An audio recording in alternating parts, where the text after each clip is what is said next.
The first thing they felt was the cold water swallowing their legs, long before the gunfire found them.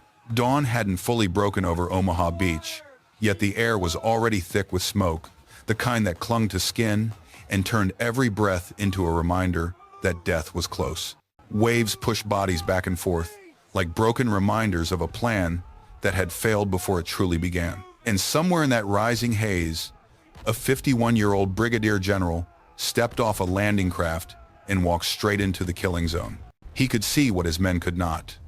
The broken tanks, the seawall crowded with soldiers who had stopped moving, the German bunkers high above them, untouched and waiting. Nothing in the manuals prepared anyone for this moment, when doctrine died on the sand and survival demanded something far more human than strategy. What makes a man walk forward when thousands have already been cut down for taking just one step too far? Before this day ended, that question would shape the fate of the entire invasion, and the answer would come from a general who refused to crawl. They had believed firepower would clear the way. For months, planners insisted that no fortress, no bunker line, no coastal defense could withstand the weight of American naval guns and high-altitude bombers. Thousands of tons of explosives were scheduled to fall on a 5-mile stretch of French coastline. The mathematics felt reassuring. The confidence felt absolute. But war does not answer to numbers, and on the morning of June 6th, the truth revealed itself in smoke and silence. The ships had fired from too far offshore, their shells screaming past the bunkers and exploding harmlessly inland. The bombers flying through thick cloud cover had released their payloads late, cratering empty fields instead of German fortifications. Rommel's defenses, 6-foot-thick concrete, interlocking arcs of machine gun fire, mines buried under sand and surf stood exactly as they had been designed. The men who built them had expected this bombardment, and they had survived it. When the first assault waves neared the beach, the sea itself turned against them. Landing craft struck sandbars and dropped their ramps into deep water, pulling men under the moment they stepped forward. The weight of their equipment dragged them down in seconds. Others surfaced only to meet machine gun fire coming from the bluffs 200 feet above. Strongpoint WN-71, overlooking Dog Green sector, waited like an executioner. Company A of the 116th Infantry moved toward it without knowing they were marching straight into a perfect field of fire. The ramp went down, the slaughter began. Some men died before they touched the water. Others tried to swim toward shore only to collapse beneath the weight of 60 pounds of gear. The few who staggered onto the sand found no protection, only a low seawall, barbed wire, and a killing ground mapped out by German gunners long before the invasion fleet appeared on the horizon. By the end of 30 minutes, Company A had ceased to exist as a fighting unit. Nearly every officer was dead or wounded. Whole platoons had vanished into the surf. Across Omaha, the pattern repeated itself. DD tanks meant to support the infantry had sunk in the rough seas. Radios failed. Units landed in the wrong sectors and dissolved before their officers could find them. Engineers carrying Bangalore torpedoes were shot down before they reached the wire. Mortar rounds fell with mathematical precision onto landing craft still trying to unload. Yet amid this collapse, thousands of men clung to life behind the seawall, soaked, disoriented, but still breathing. They had been trained to push inland, to advance past the wire, to seize the bluffs. But training collapses under the weight of reality, and on this morning, reality was merciless. Every assumption the planners had made was gone. The beach had become a graveyard, and through the smoke, one man was walking toward them. The seawall was never meant to hold an army. It was only a thin line between terror and the impossible climb toward the bluffs. Yet thousands of men were pressed against it, waiting for someone, anyone, to tell them how to live through the next minute. Officers were dead, radios were silent, and the chain of command lay scattered in the surf. What moved along the beach now was not an army, but fragments of one. Norman Cota understood this better than anyone. When he stepped off the open sand and reached the seawall, he found soldiers staring back with empty expressions, their faces carrying the frozen look of men who had seen too much in too little time. They weren't cowards, they weren't unwilling, they were simply human, and humanity falters under unbroken fire. Cota crouched beside them, speaking not with the authority of a general, but with the urgency of someone who knew the next 10 minutes would decide everything. Then he stood up and walked forward. Fire cracked overhead as he crossed the open ground, moving toward a section of wire that naval gunfire had twisted but not destroyed. A group of Rangers huddled near it, pinned down by a machine gun 70 yards up the slope. They had tried twice to rush the gap. Twice the first man through had been cut down. Cota listened to their explanation, glanced at the wire, then at the bunker above. "Well," he said, "Rangers lead the way."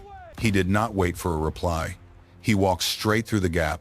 For a moment the battlefield seemed to hold its breath. The German gun did not fire. Whether by chance, reload, or distraction, no one ever knew. But Cota reached the far side, turned, and motioned the Rangers forward. 12 men followed before the machine gun found its voice again.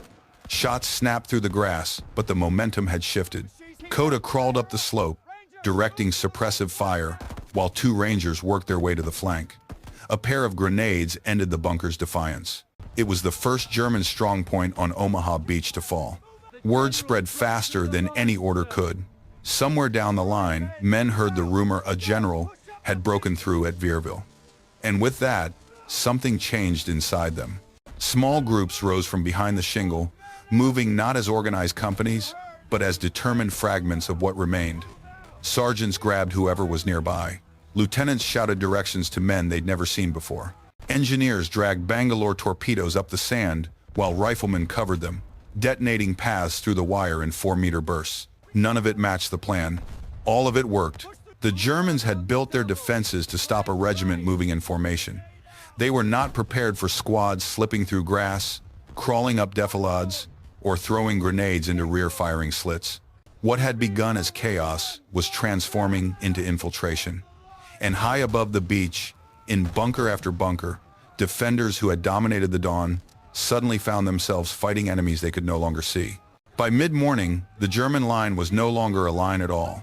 It had frayed into isolated strongpoints, pockets of resistance surrounded by American infantry who refused to remain where doctrine said they should die.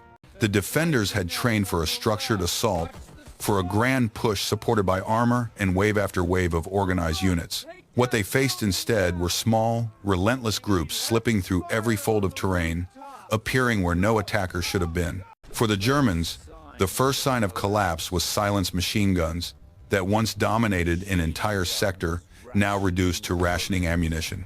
Mortar crews counted their remaining shells like silver coins, saving them for moments that never came.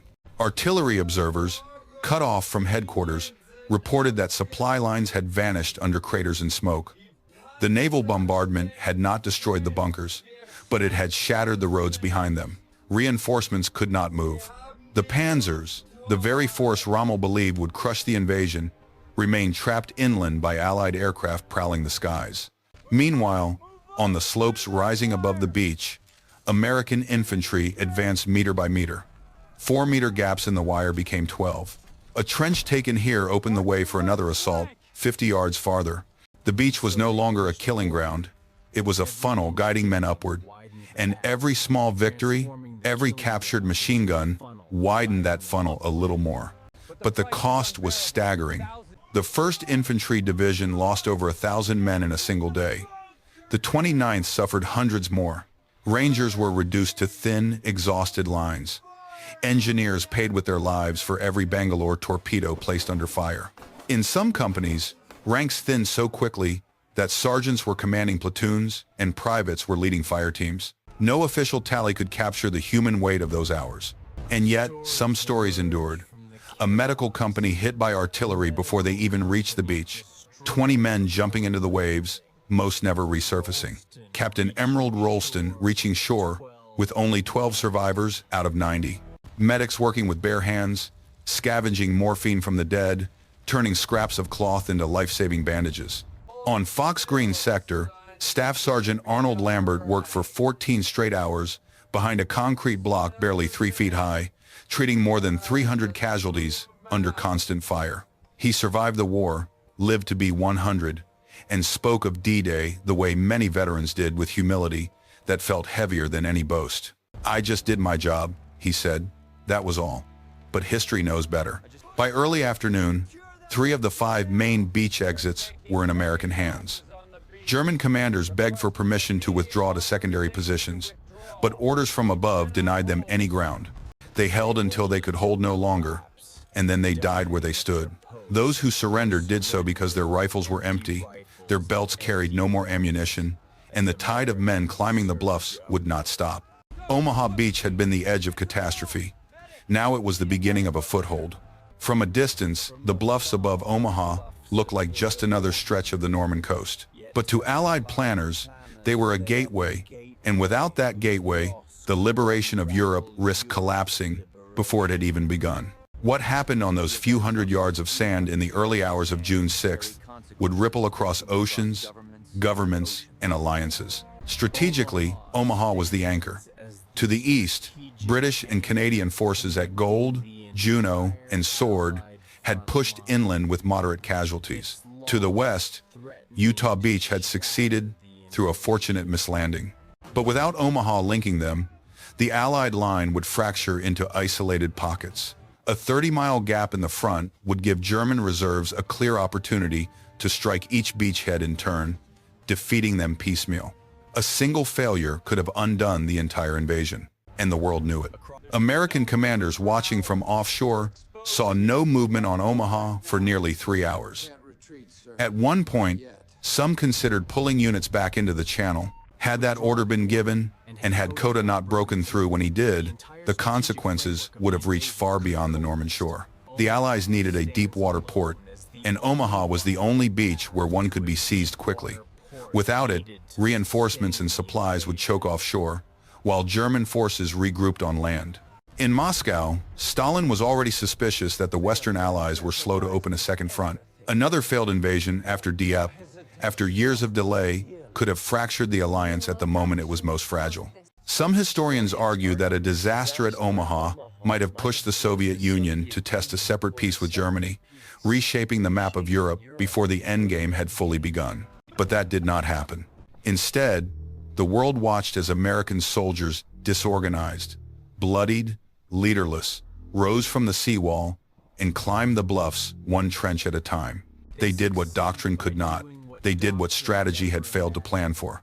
Their advance ensured that the invasion held, the alliance remained intact, and the vision of a liberated Europe stayed alive. By late afternoon, Omaha was secure. The beachhead deepened, supplies began flowing, and the strategic nightmare that had loomed over the morning quietly evaporated into history. The world would remember Normandy as a turning point, but only those who survived Omaha understood how close that turning point came to slipping away. History rarely remembers the quiet moments after victory, the stillness that follows the last burst of gunfire. Yet on the evening of June 6th, as the tide crept back across Omaha Beach, it moved over more than equipment and debris.